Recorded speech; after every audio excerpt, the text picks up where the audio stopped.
I was set up with Haley, the heir of the Browns, for an arranged marriage when we were kids. At 16, with no family left, I moved in with the Browns. We lived under the same roof for 8 years, but she never loved me. On the day of our engagement ceremony, Haley's childhood friend said he was scared, and Haley left behind all the guests and me standing on the stage. That night, I took off the ring and moved out of the Browns. In a downpour, she recklessly stopped the cab with a stubborn look. "Joseph, I'm not letting you leave." I slowly rolled down the car window, meeting her tear-filled eyes, and said seriously, "But, Haley, I never really wanted to marry you." Before our engagement, Haley and her wealthy friends threw a lavish singles farewell party on a yacht at the harbor. Grandpa asked me to bring her home, and I arrived at the yacht right at the peak of the party. On the deck, people were mingling, and the sea breeze stirred the lively scene of men and women. In the distance, the sea was gradually getting swallowed by darkness, but the ship was as bright as day. Amidst the lively atmosphere, Haley sat in the shadows, casually peeling mangosteens. Next to her was Carter, her childhood friend, whom I hadn't seen in a while. He was back, just in time for our engagement the next day. A burst of explosions and confetti rained down as champagne bottles were sprayfully shaken. The scene was grand and indulgent. No one noticed me apart from Carter. As if sensing my presence, he suddenly looked up at me with a challenging and proud gaze, just like many years ago. Then he smirked, leaned towards Haley, and with a slightly annoyed and whiny voice asked, "Haley, are they peeled yet? I want to eat." Haley, usually bad-tempered, was always indulgent with Carter. She didn't even glance up and instead handed him the white mangosteen flesh. Carter frowned and mumbled, "Not sweet." Despite his words, she carefully arranged the peeled mangosteens on the plate in front of Carter. Everything seemed natural. As I walked to the center of the deck, someone finally noticed me. It was one of Haley's close friends. Initially surprised, the man then furrowed his brows, clearly displeased and unwelcoming. "Joseph, what are you doing here? Can't wait to check up before you're even engaged? Could you be a little less blatant?" Since it was announced that Haley and I were engaged, she never looked me in the eye. Plus, I was an orphan taken in by the Browns because of past family ties, so they never took me seriously. He spoke without reservation. I walked past him and finally stood in front of Haley. Ignoring his words, I just quietly looked at her. "Haley, it's late. Can you wrap it up? Grandpa asked me to bring you home." Haley just gave me a brief glance, her eyes deep, and with a mocking tone, she replied, "You're bringing orders from Grandpa? Then why are you asking me?" Her tone was cold, making the atmosphere between us tense. But Carter broke the ice with a charming smile. "Joseph, it's been ages.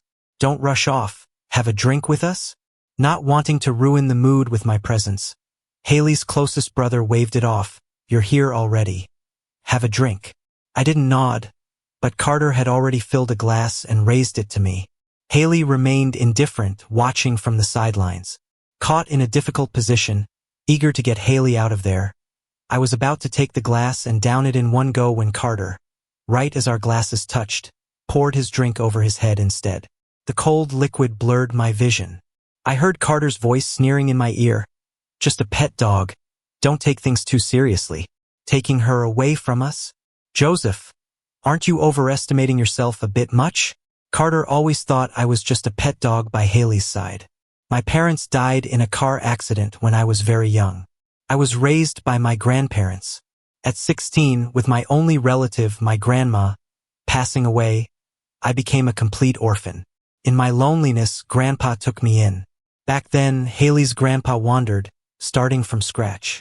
During the hardest times, my grandparents took him in for 3 months. Later on, he prospered, making the Browns a wealthy family. Haley's grandpa intended to return the kindness with money, but my grandparents firmly refused. After Grandpa passed away from illness, and with my grandma being quite elderly, I, their only concern, was entrusted to the Browns. On her deathbed, Grandma repeatedly mumbled one question. "Does the promise still hold?" Grandpa wiped his tears and sobbingly replied, "Definitely." So I went to the Browns with Grandpa. I'd never lived in such a luxurious house, nor seen people so opulent and shining in all they do. When I first arrived at the Browns, Haley was in the music room with Carter practicing piano. Grandpa held my hand, cheerfully introducing me. "This is Joseph. He's part of our family now." At that moment, we didn't know what those words really meant. I only knew I had a home. The bright sun streamed through large windows, casting light on the boy's flawless face and her expensive outfit. It shone on her sparkling diamond necklace and his spotless white dress. It also shined on my worn-out shoes and my nervous fingers. A breeze came through the half-open window, making the curtains flutter in front of me, clearly separating me from them. Haley didn't get up. After quietly looking me over for a moment, she asked me her first question. "What's your name?" Her voice was unique to a 17-year-old girl, clear and pleasant yet lacking much emotion. But Carter was enthusiastic, shaking my hand and examining me like a new toy. "Your eyelashes are so long, and your eyes are beautiful." Though uncomfortable, I didn't dare show it, only answering with blurry eyes. "Joseph, my name is Joseph," perhaps thinking that conversations among peers could ease my awkwardness. Grandpa left me there, quietly exiting the music room. Just as the door closed, Carter's face instantly chilled as he sat back at the piano, fiercely striking the keys. After the harsh noise ceased, in a flat tone, he said, "Just after your dad sent away Bingo, Grandpa rushed to give you a new pet. She really treasures you." From his indifferent tone, I detected a hint of disdain. Haley continued playing the piano, her long fingers dancing over the keys. Amid the soothing music, I heard her lower her voice, saying, "Don't talk nonsense. He's not like Bingo." I later learned Bingo was her dog of 6 years, sent away by her controlling father during her rebellious refusal to study abroad. I was indeed different from Bingo. In her heart, how could I compare to Bingo at all? Carter had every reason to be proud and stand tall. A sole heir to a wealthy family, he was a classic golden child.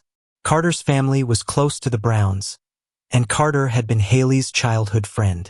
Hence, he understandably resented this outsider, me. But he was skilled at acting. In Grandpa's presence, he always seemed to like me, but in Haley's, I was merely an insignificant toy. Finally, alone with him in a corner, the mischievous boy's true colors showed. He broke the only photo I had with Grandma, dirted my new clothes prepared by Grandpa, and smashed the cake, intended for us by the housekeeper, on my head. Don't think getting into the Browns means you can treat Haley like a sister, or think of yourself as some kind of young master. Lowly people always stay lowly. Back then, I couldn't fathom how a boy with such angelic looks could hide a devil's touch. I was afraid of him, yet he crouched down, took a tissue, and carefully wiped my face. Tears mixed with cream smeared all over my face. Carter's smirk was captivating. "Be quiet, or else others might say I'm bullying you." I clenched my fist. "But you are bullying me." Carter laughed like it was the funniest thing he'd heard. "You mustn't take words lightly. You're just living under someone's roof. You wouldn't really want to trouble the Browns, would you? Our family is so close to the Browns. Do you think they'd confront us for you? Or would they believe you?" His arrogant words rendered me speechless through my tears. Living under someone's roof doesn't allow me to say no. So I silently endured Carter during his pre-college years.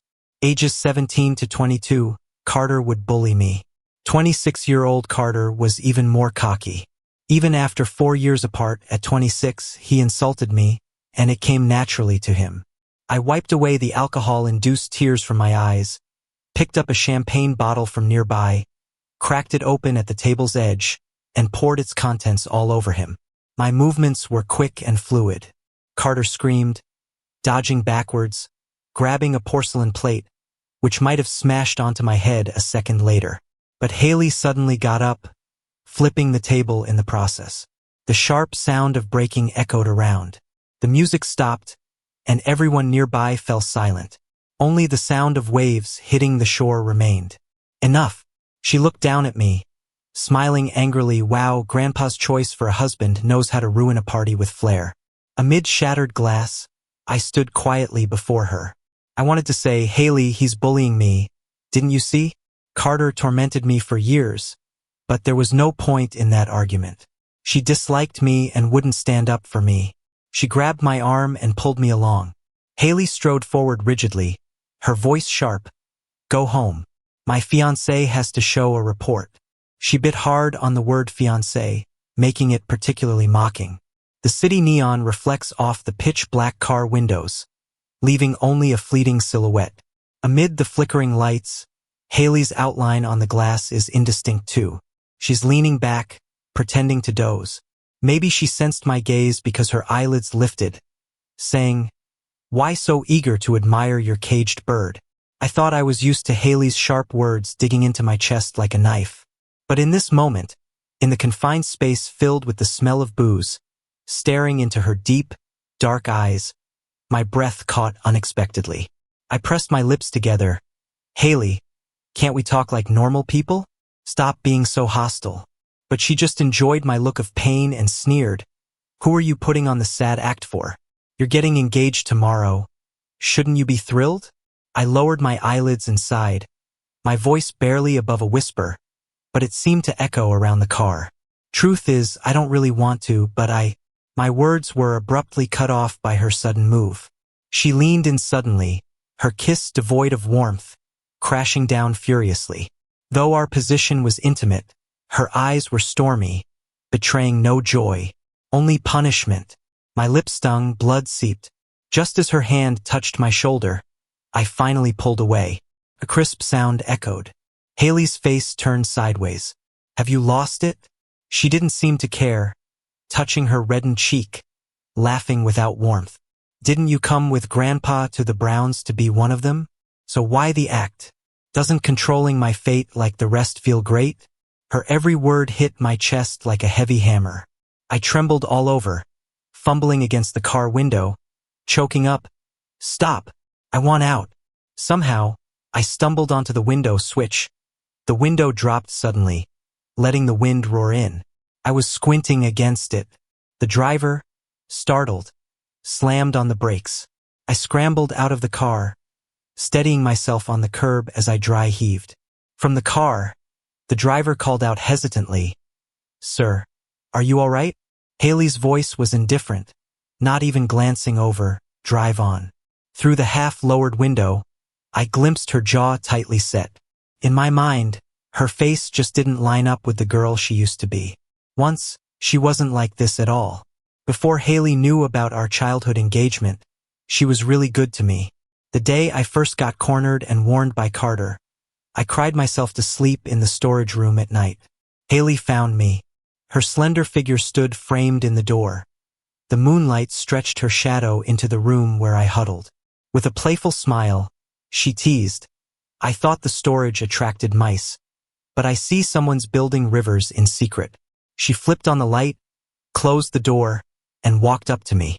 No looking down on me, she crouched to meet my gaze. "Why the tears? Something upset you?" I wiped my eyes furiously, Carter's warning still ringing in my ears. I muttered an excuse. I just miss my mom. My parents died when I was young. Our poor family didn't even have a photo to remember her by. Yet somehow this resonated emotionally with Haley too. A flicker of sadness passed over the girl's face. "Oh, we're kinda similar then. I don't have a mom either." She said it like telling an ordinary story. "My folks weren't in love," she continued. "To be exact, that woman never loved my dad. A business marriage bound their lives together. A cold mother, an obsessed father. It was a tragic setup, and the woman never got his love. Until he pushed his lover in front of her. See? This is who I truly love." The woman broke down, and on a freezing winter night, her life ended in a scarlet bathtub. A lady from a noble family, destroyed in an unhealthy marriage. Her voice was choked towards the end. I wanted to comfort her, but the words wouldn't come. The girl laughed self-deprecatingly next to me. He didn't just push my mom over the edge. Whatever mattered to me, whatever I wanted or chased, he crushed with self-righteous hands. I realized then that even a girl as composed as Haley has her vulnerabilities. We shared our youthful sorrows and pains. I finally mustered the courage to talk about Carter, to ask her what I should do when bullied by him. Should I endure it forever? But those words were destined to be swallowed. Because she talked about Carter. When she lost her dad, in her weakest state, Carter stood by and said, "Don't cry. I'll share my dad with you." Carter was so good. Carter was probably her salvation too. Just like how her presence saved me now. She wouldn't believe me, so I followed her narrative. Yeah, Carter, he just seems great. I love dance, but I couldn't afford any formal lessons. So Haley found me the best dance teacher.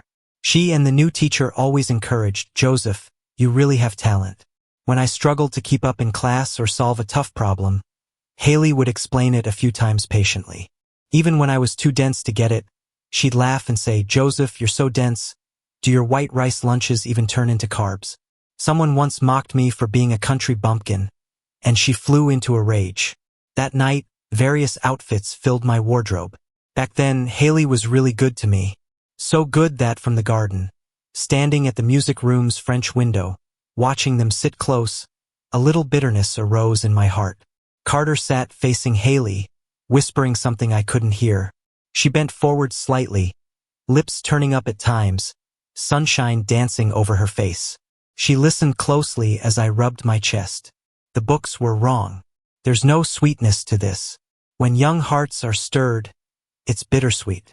My senior year of high school, Haley went to college. She didn't give in after bingo was sent away, going on to study at the nation's top university instead of abroad. Carter made the same choice as her, and we didn't meet for 6 months or so. Finally, on the eve of Lunar New Year, Haley came back. In just half a year, she returned with a much more defined figure. Her voice had a touch of deeper richness. I dashed down the stairs toward her. Yet, when I burst through the villa's doorway, my steps ground to a halt. Behind her, Carter stood, face grim, eyes as sharp as daggers as he looked my way. My body stiffened unexpectedly, unsure of what to do. Haley stepped forward instead, her fingertip lightly tapping my forehead. "After 6 months, you don't recognize me, Joseph? How heartless." All the reunion speeches I practiced spiraled back into my throat. I was left with little choice but to swallow the bitter ache and say, "Haley, welcome home." Outside, fireworks lit up the night, brilliant yet brief, casting colors across the scene. Despite the festive noise, the dining table felt stuck in unease. Grandfather dropped his chopsticks and stormed to his room, huffing, "Can't you let me have some peace over the holiday?" Haley's dad sat across the table, his expression dark as storm clouds. "Haley, how many times have I told you not to defy me?" I rarely exchanged words with Haley's dad, who wasn't around often. The few times we'd met, he struck me as a stern, imposing man. Right now, his presence was even more overpowering. In that heavy atmosphere, I ate cautiously, not daring to leave. But Haley casually got up, pulling my hand without a glance to her dad. "Joseph, let's go see the fireworks." The front door slammed behind us, louder than the firecracker bursts. Outside, with all the fireworks set off, the night sky bloomed in bright, quick flashes. Standing amid the fading sparks and smoke, Haley leaned down and spoke low, "Joseph, you're turning 18 soon." Her Lunar New Year wish for me, "Joseph, in the new year, be a free adult." Freedom.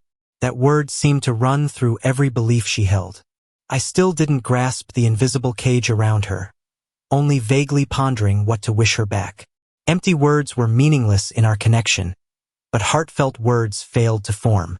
I tilted my head, deep in thought, when a crash behind us drew our attention. Haley and I turned to see her father standing over a shattered, expensive snowboard. "Haley, I told you no skiing. It doesn't advance your studies or career." His fury was clear, yet Haley chuckled softly, "Daddy, there's plenty of snowboards." Her father's voice grew harsher, his patience reaching its limit.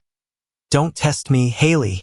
She didn't seem fazed, her attitude indifferent. "What else you got? You drove my mom to despair, broke my bike, sent off my bingo. What else can you threaten me with?" Then she looked at me, her gaze was unfamiliar, almost hostile. "Oh right, him." Everything she cared for, Anyone important? Why hadn't he driven me away? 2. To control her? She gripped my arm and dragged me to her father's side. The pain from her grip almost made me doubt she cared at all. She was just trying to provoke her dad. Just like she was confirming my suspicions, Haley sneered. Is it because Grandpa brought him to me, and you can't send him away, right? Is it because my bingo is just a dog with no backing in your eyes, so after I've raised him for 6 years, you think you can just take him away? My heart felt like it had been blasted open with a huge hole. Turns out Bingo was a pet dog she raised. She was using me to lash out at Haley's dad, to stand up for her Bingo. That was the first time I felt Haley seemed like a stranger. I had so many questions for her. Did she really care about me? Did she see me as family? Or just another pet to keep her entertained after her beloved dog? Or worse, at least that night, had she used me as a tool to rebel against her father's control? But our memories tend to blur over painful ones. I can't really remember how things eased between Haley and me. I just know on my 18th birthday, Grandpa decided to throw a big bash, and the invites went out to the whole business circle. Haley rushed from school to get there. I really stepped into adulthood on that day. She gave me an expensive badge, its diamonds silently gleaming. Joseph, I hope you hold on to your dreams, she told me. In the ballroom, Haley, dressed in a white gown, played a birthday tune for me in front of all the guests. It was also that day Grandpa publicly announced that Haley and I had been betrothed since childhood. I was her fiancé, her only future husband as the heir of the Browns. The always composed and serene girl changed her expression on the spot. She picked up a piano stool and smashed it against the expensive piano repeatedly, smashing it to bits. The sudden violence shocked everyone, and screams erupted around us. Her eyes glistened with tears and turned red, yet her words were icy. Playing child bride. Huh? Isn't it disgusting? Everything from the day I was born has been arranged. Even who I marry has been decided, right? Grandpa, fuming, raised his cane to strike her. You disgraceful thing. What foolishness are you spewing?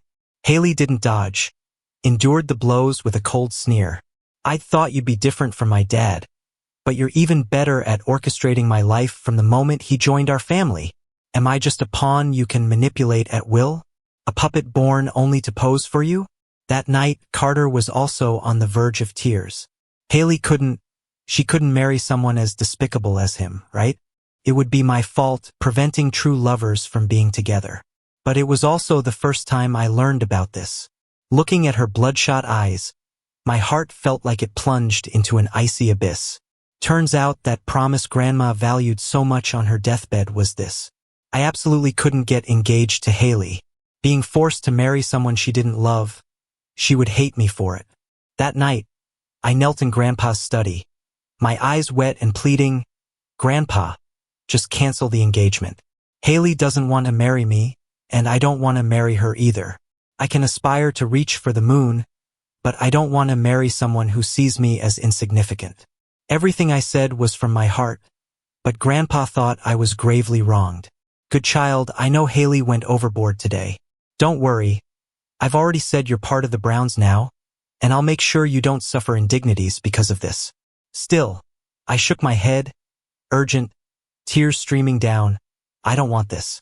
We will all meet someone we fall for eventually. Yet Grandpa stroked my head, his loving words with a touch of finality. Good child, neither of you can decide about this engagement. Not even I can. This is a vow I made to your grandparents. Now the matter's already breaking the town's peace. I have to be someone who keeps his promises. It was also your grandma's dying wish, a thing pondered by your grandpa till his last day. I see you as my true grandson. Joining the Browns is a great outcome for you. All my arguments were swallowed back. Vow and wish felt like mountainous weights pressing down. Grandpa called Haley into the study. In front of me, he let the cane drop upon Haley's back. I won't let you mess around like today again. How dare you say such hurtful things to Joseph? Joseph is your future husband. You must accept it like it or not. Without Joseph's grandparents, how would you have your comforts today? Haley needed her arm. Veins stood out, but she stayed silent with bitterness. I stood to the side, tears rolling down. Because at that moment, I didn't know if Grandpa was striking her or me. Perhaps both of us were just as trapped. As we left Grandpa's study one after the other, Haley cornered me against the cold wall. In the dim light, just the pale moonlight filtered through, casting shadows on her furious, chilling expression. Can't help but run to Grandpa to complain. Huh? She murmured, sarcastic. If you want so badly to marry me, fine, let's make this engagement happen, and make sure neither of us finds any comfort in it. I will show them all how I'll shatter through the boundaries. Her drained, vengeful tears fell on my hand, cold like an unspoken end to a particular sentiment. Haley also tightened her voice, announcing like a declaration of war. Joseph, from now on, neither of us should ever be happy. I had become a shackle on her escape from family control. I knew that once today passed, our gap would be like the Mariana Trench, unfathomable. The engagement party was grand. Half the city's journalists were there. Those with admission entered the inner hall, those without surrounded the hotel's exterior, and the lights flashed so bright, making it hard to keep eyes open. On the stage at the center of the ballroom, under the spotlight, countless eyes turned to us. Haley stood there, looking weary and indifferent. Grandpa wants me to marry you. She gripped my wrist, pulled my hand towards hers, saying just simply, "Put on the ring." She seemed unconcerned if this would embarrass me. She didn't care anymore, but that ring never slipped onto my finger. Haley's assistant approached, whispered something to her, and her expression changed. She hastily shoved the ring into my palm, anxiety flickering across her features as she turned abruptly, striding toward the ballroom's exit. Grandpa and Haley's father shouted in fury, "Haley, get back here." But she never looked back. Murmurs filled the room. The eyes of pity and mockery fell on me. Photographers raised their cameras, the flashes making my eyes sting with tears ready to spill. Facing the crowd, I calmly slipped on the engagement ring myself, soothed Grandpa, and managed the chaos with the Browns. I did everything perfectly, seamlessly. I was like an emotionless puppet. That night, I became the subject of public ridicule on the finance and entertainment headlines. The Browns' heir left her fiancé at the engagement party. It surely was gossip to savor. They probably thought I was pitiful, but only I knew. I couldn't be sure if Haley would break the chains she imagined. But finally, my shackles were broken. The forcibly bound relationship, this absurd engagement party, couldn't reach the end. I'd seen it coming. I received a text from Carter. "Did you really think you'd successfully become Haley's fiancé? I told you. Those without worth remain without worth forever. You're unworthy." I looked at myself in the mirror. Others might see it as striking it rich, but I wasn't happy at all. Receiving Carter's taunting message, I genuinely wished him success. The stylist was doing my hair, and I could only tilt my head back and type slowly. "Then you can just take Haley away from me." Carter has always been the most important person to Haley. You see, he really did it. Carter arrogantly sent me a video. In it, Haley was by his bedside, peeling an apple for him. The light cast a shadow under her long lashes, making it hard to read her emotions. Carter pretended to be remorseful. "Sorry, I couldn't get there in time to congratulate you, and I even got into a car accident on the way, worrying you and ruining your engagement party." Haley didn't even lift her eyelids. "Don't worry, there will be a next time, and you won't miss it." Carter was taken aback and muttered, "What about Joseph? Aren't you afraid he won't marry you anymore? Will he?" Haley paused her cutting, handed the peeled apple to Carter, and chided, "Stop playing with your phone, eat some fruit." Carter mumbled, sort of agreeing, "You're right, a guy like Joseph would love to have you tied to him forever." Haley gave a mocking smile. The video ended right there. I shoved my phone back into my pocket. But they were both wrong this time. In the living room, Grandpa had just taken some bitter medicine prepared by the family doctor. The lines on his face deepened even more from the taste. I handed him a steaming cup of water, slowly speaking, "Grandpa, I've done enough. Your promises to Grandma, their unfinished wishes, I've fulfilled them all." He spent years in business, so he understood my unspoken words right away. But this time, he had no moral high ground to guilt trip me. After a long silence, Grandpa finally spoke. "Joseph, you're a good kid. It's that girl who's unfortunate." Grandpa looked up at me, testing. "Haley went too far today. If you really don't want to marry her, take off the engagement ring." The immense weight that had been on my chest crumbled away, turning to dust. I breathed easier, slowly took off the ring, and placed it on the table in the living room. I said, "Grandpa, I don't want to marry Haley. In fact, I never wanted to marry her. That time at my 18th birthday party when the piano got smashed became a recurring nightmare for me. The announced engagement was like a huge weight on my chest, never letting me breathe. And the constant head-to-head clashes with Haley. No one would wish for such a future. I've lived with the Browns for 8 years, and Grandpa watched me grow. Putting aside my relationship with Haley, he's developed a deep bond with me. This time he saw my resolve. Tears welled up in his eyes. "Joseph, take care of yourself. The Browns will always be your home." I gave him a rare bright smile. "Grandpa, I'm going to pack my things and leave tonight." After a clap of thunder, a sudden downpour. The car moved through the rain like a blur, the air chilly and damp. I hadn't slept well since the countdown to the engagement. My brain felt foggy, and I realized I'd left the photo with Grandma locked in the drawer. Ever since Carter smashed it once, I hadn't dared to bring it out again. I went back to the villa. The rain was heavy, and my umbrella wobbled in my hand. Struggling to the front door, ready to go in, I heard Haley's voice. She was home already. "Joseph? Where's Joseph?" Grandpa chuckled coldly. "Joseph's gone." "What about the ring? Why's the ring still here?" "Can't understand? You and Joseph aren't getting engaged. Do whatever you want now. Wasn't this your goal all along?" Yet, she seemed bemused, whispering, "You just place him beside me as you wish and make him leave when you want. What am I, then? Maybe it wasn't the right time to come back." I gripped the umbrella, ready to turn and leave, when my gaze met Haley's through the window. She saw me. Her pupils narrowed, and she ran into the rain, staring at me. I couldn't read her emotion. She said, "I knew you wouldn't leave." I shook my head, saying, "Haley, I'm just here to grab something." With that, I folded the umbrella and walked past her. I greeted Grandpa, went upstairs and got the photo. When leaving, Haley blocked my way. She stretched her arm out in front of me, gripping the doorframe tightly.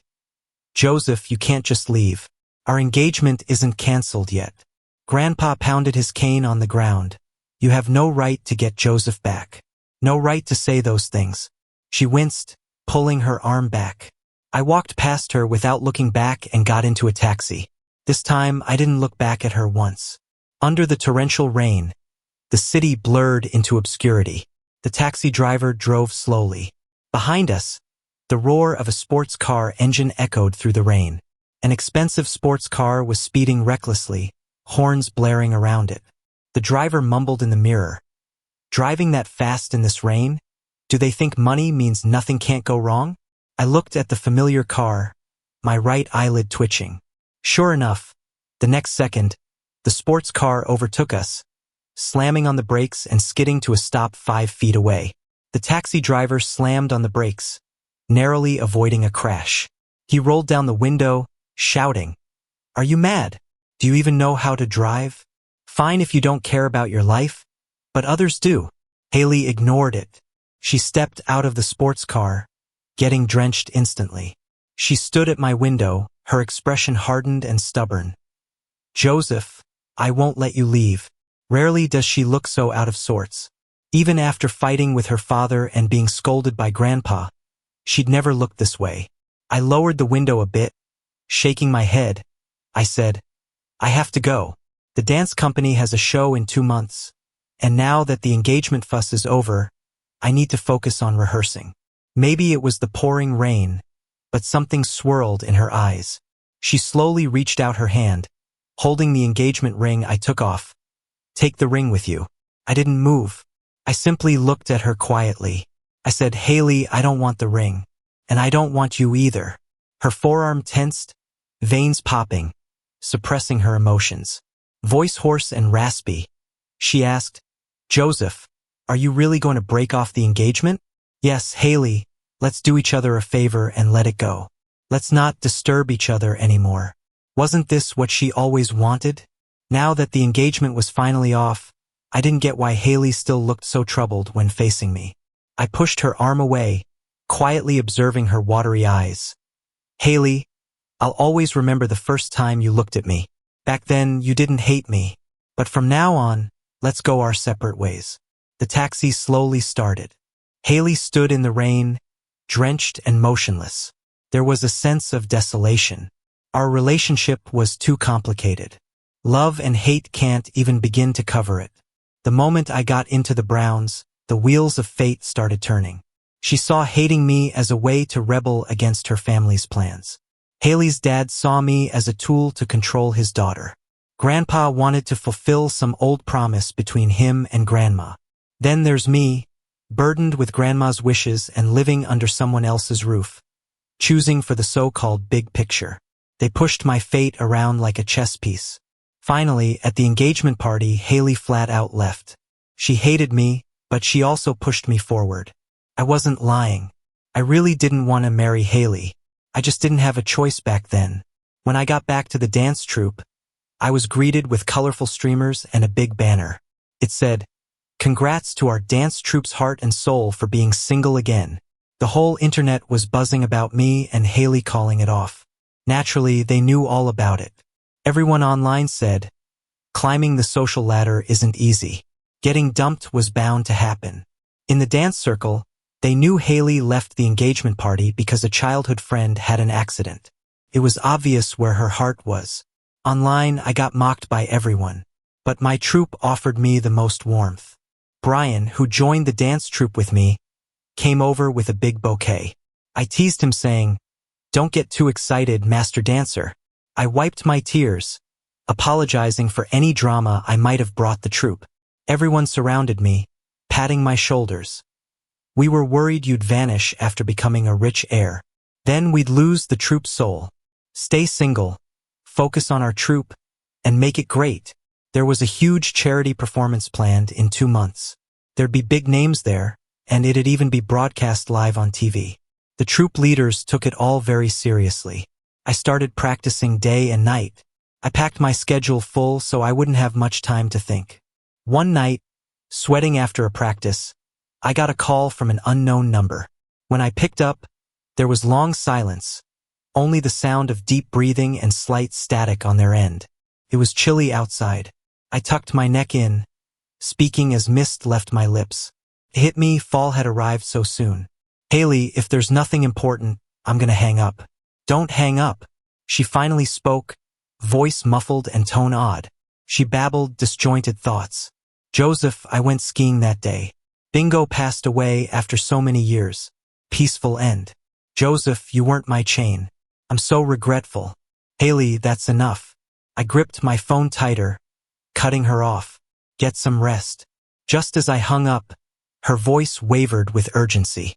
"Joseph, I miss you, and our past." "Really?" I blinked up at the city's dim stars, puzzled. But honestly, I didn't miss the past one bit. I was caught up in my life, assuming I wouldn't see Haley or Carter anytime soon.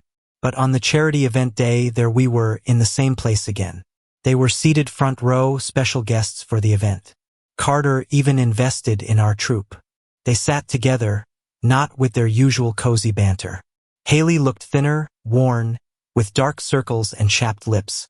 Not the Haley I remembered. She used to dodge these dull shows or parties. So seeing her was surprising but somehow made sense. Perhaps she came for Carter. We stood backstage, ready to go on. Brian noticed Haley too and whispered, "What's with this ex-girlfriend coming back to life scene?" His eyes were concerned as he looked at me. "Joseph, don't let her mess you up." I shook my head. "She won't." In our past tangle of hurt, my heart had found its calm. Lights dimmed. We hit the stage to roaring applause. Breathing steady, I lost myself in the music at the center stage. The performance was a hit. I didn't catch Haley's eye once. There was an after-show celebration that night, so I couldn't just leave. But the studio felt stuffy, so after removing my costume and makeup, I headed to the restroom to splash my face awake. There, in the mirror, another reflection appeared. Haley came up behind me. Joseph, can we talk? I cooled my tone. Haley, talking here might give people ideas. Her voice cracked. Then, can we step outside? Hearing the final farewell catch in her careful request, I nodded and followed her out of the building. The wind was biting. I rubbed my hands and breathed warmth into my palms, feeling the chill. Haley stood straight in front of me, tone bitter. Joseph, do you hate me? I shook my head, speaking honestly. No, Haley, I appreciate your bravery. At the moment of goodbye, people often honestly express what's in their heart. I lacked her courage. The weight of expectations suffocated me. I didn't dare run from the wedding, but she dared to go after what truly mattered to her. I spoke sincerely. You gave me that push. Surprise crossed her face, and the bare branches and empty road added to her loneliness. It was the first time she seemed lost before me. I know you're mad. I shouldn't have gone to Carter, but there's truly nothing between us. You hate Carter, but I can avoid him. Joseph, when I was most lost, he pulled me through. I have only pure feelings, nothing romantic. She misunderstood. With a sigh, I explained, I don't like Carter because he bullied me. It's got nothing to do with you. Whether you and Carter have something or not, it doesn't concern me. Her lips turned white. What do you mean? I simply smiled, finally burden-free, and spoke. Haley, I never wanted to marry you. Ever since learning about our arranged marriage, I never dreamed of a life with her. I was just a coward who didn't dare challenge fate's plans. Entangled with Haley. Never did I insist on marrying you. Only mutual love could build a life together. She stepped closer, touching my shoulders, her voice urgent and choked. Joseph, I love you, but realized too late. Give me another chance, please? With a gentle motion, I brushed her hands away. Her tears fell hot on my skin, but inside, I was calm. But Haley, I don't love you. I'm absolutely sure. I've never loved you. At a confusing age, I met someone so high and aloof. Her grace made me feel small. Maybe I always admired her from afar. That admiration turned into a tumultuous crush at 16. But by my 18th birthday, that feeling had vanished, destroyed by her disdain. I never dared to look at her again. No matter our past, thank you, Haley. In the end, you broke my chains for me. She wavered, struggling to stand. For the first time, she realized she and our marriage were chains to me, just as I was a chain in her life. Her past words had cut deep. Now mine might pierce her heart. Haley, we were once on the same path, but you pushed me to the other side. Turns out, tonight she came for my sake. After our heart-to-heart, Haley didn't return for the after-party. Carter, however, showed up.